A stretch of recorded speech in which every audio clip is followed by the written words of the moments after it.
Ngasi fonkiba tongan-tonganba pautesing amadi social media dagi lawkhatjaba pautsinggi update pizjari ahanbada maruiba pau KNFP na KRA gi camda landakhre ama Sire ani Sokle amadi yum kaya Mei Thakhre Sejanggi Kapnabada Kuki asokpa yamna yawkhre AR gi camda puraklaga layenkre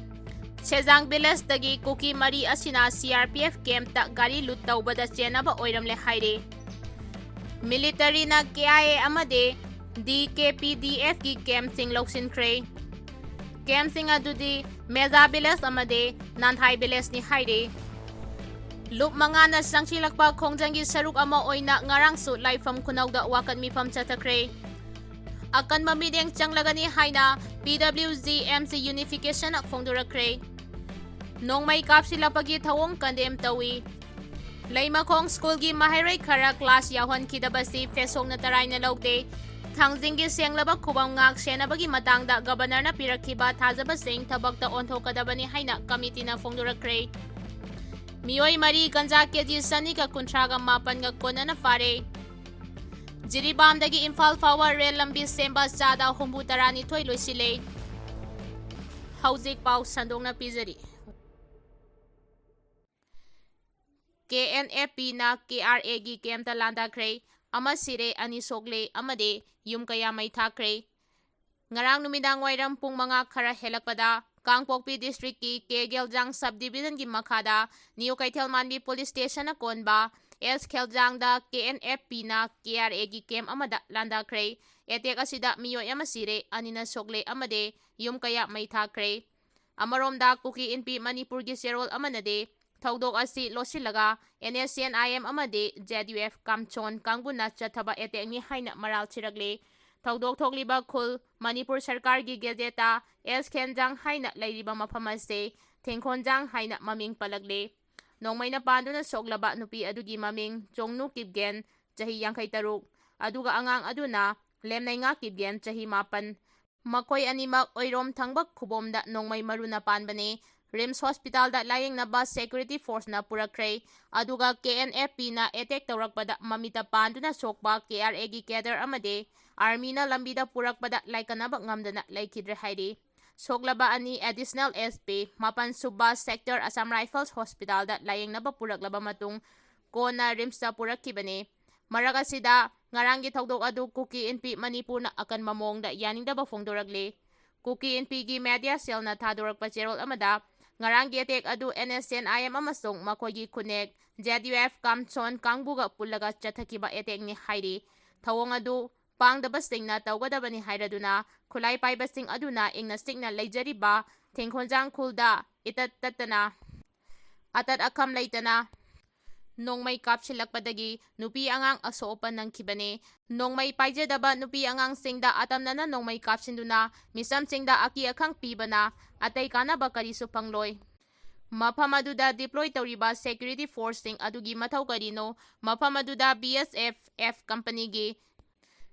Mariputaruk suba battalion ama station tawduna leiribane makoy layna kulay paibasing na karamna khulda attack tawba ngamlibano asiguma security gi asoiba si khangaude uhaude hairaga yaroi kumna thigatpa mathautai hairi Kangpokpi district ki DC amadi SP na district asigi khulpum namaki asoy angam thoktanaba daita lawgani haina miyamda thajaba pikhibadu kadaida leikrabage makoina thajaba pibadagi Kukizo volunteers tingna khulngakpagi thabak tawkidabani adubu thajaba pikhibadu thabakta onthoraktabagi mathauda section daba security officers singi marakta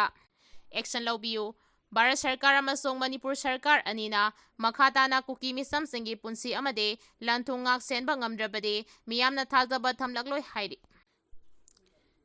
Laimakong school gi Mahirai Khara class yawan khidabasi fesong na taray na logde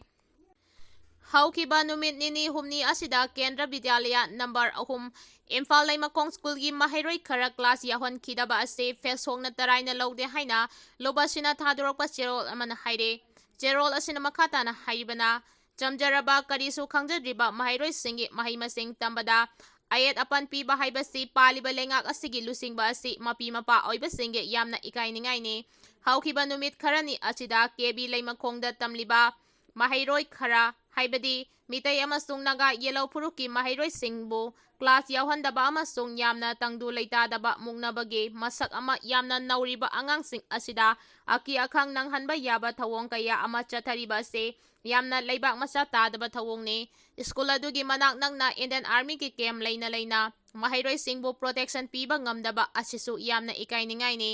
Manipur gi law and order control taunaba leiriba makoina isu masa asti phawba matam chana control tauba ngamdrabade karamna tangdu leitaba Manipur ama oigadawribano haukiba sahi khara asida COVID-19 gi saitheng amasung kangluki irang asina mahairoi singi punsida kayamuk yamna amangata thokhali haibase aikoi mipung khudimangna khangnaraba ngaktani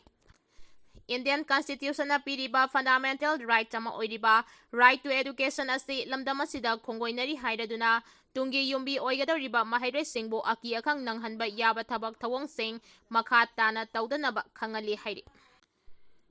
Nongmei kapsilakpagi thawong condemn tawi haukiba July 2 gi numidang athengba pung 12 makhairom tabada Bisnupur district gi Torbung maningda Nongmei kapsilakpagi thawong ado Apex Committee on Mitai IDP Manipur na akan mamongda condemn tawi asigumba hingsagi thawong sing asina misamyam gi safety amasung security da akiba pibada natana lamdam asida haujik santi amasung tangdulay taba phibam hanjinaba honariba kaya asi aremata hale thawdok asi hakchina lawbaga loinana thawdok asina saitheng phanglibasing adugi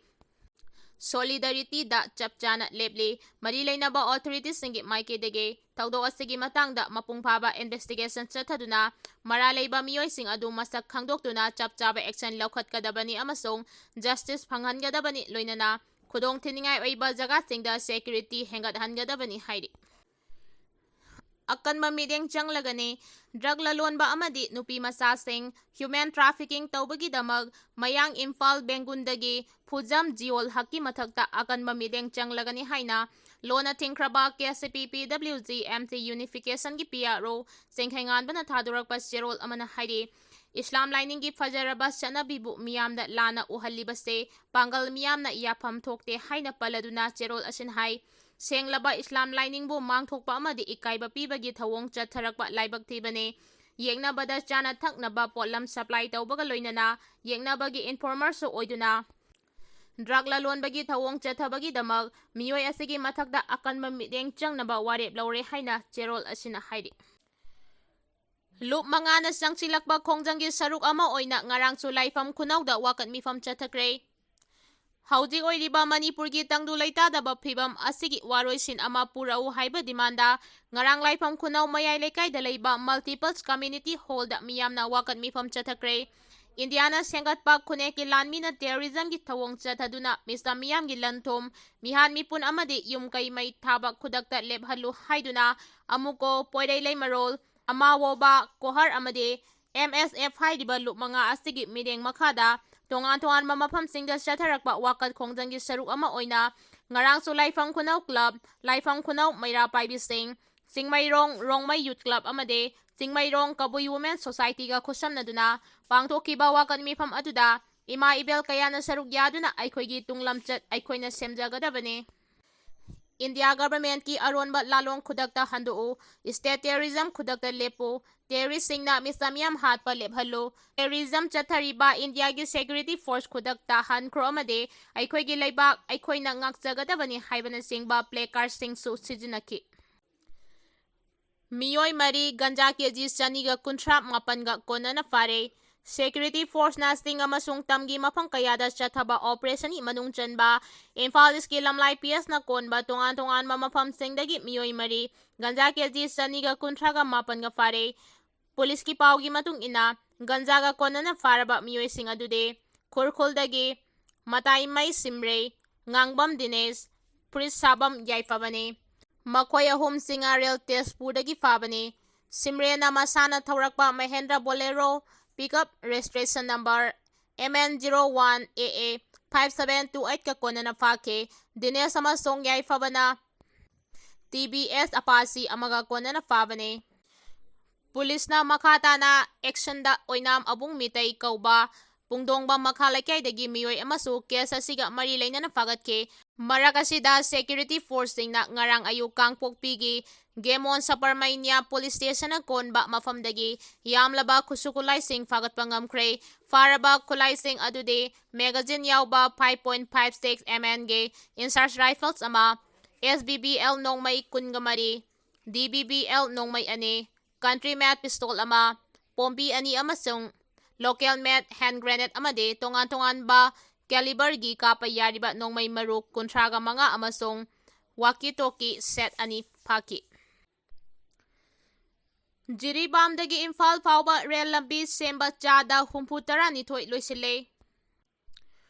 Khudong chadaba kaya mayoknarabaso Jiribamdagi Imphal fauba rail lambi sembagi thabak chada humputara nithoi khumang chawsinba ngamle. Manipurgi konung oiriba Imphalda leibaki atay atopa mafamsinga rail lambi samnahanbagi pandamda yamna maru aiba thawrang asti laukhalakpane. Haudik faubada Jiribam manaki Khongsang Railway Station fauba Commission tauba ngamkrabaso mapung phana rail chain ba hodre singilam oibagi mathakda akan mamawongda nong chubadagi ternel hutpada khulong chadaba kaya marum mayok naduna rail lambi sembagi thabak kumang chawsinba ngamdana lakhibani karigumba Imphal fauba mapung phana rail lambi semba loisilabade Manipurda shell isang-sangdana atopa state singdagi pochai pusilakpagi khudong chaba phanglagani State asigi miyam na atopa state singda chathok chachin tawbadasu hena khudong chaba helagani hairi. Hiram asigi matangda North East Frontier Railway gi Deputy Chief Engineer Muhammad Samuel Nahai Jiribamdagi Imphal faubagi rail lambi gi asangba si punna kilometer 130 masigi matungda kilometer 55 gi sarukti mangjawnana Lwsinkhre haudik faubagi oina chada humputara thoi gi sangda rail lambi semagi thabak khumang chawsinbaga loinana chahi asigi manungda awangkhul fauba rail lambi semba loisilagani haibagi thajaba lei mathang chahidana none fauba rail lambi sembaga loinana kumja ing 2019 dagi Imphal yauna rail lambi sembagi thabak mapung phana loisilagani haibagi thajaba lei Imphal Railway Station sekat sagatpagi thabak kumang chawsinba ngamle kumja ing 2019 da mapung phana thabak tawba hauragani haukiba sahi anigi manungda singthaningai oiba mawongda rail lambi sembagi thabak paikhatkibaga loinana None district ta khwaidagi wangba railway bridge saba mapung phana loisinba ngamki hairi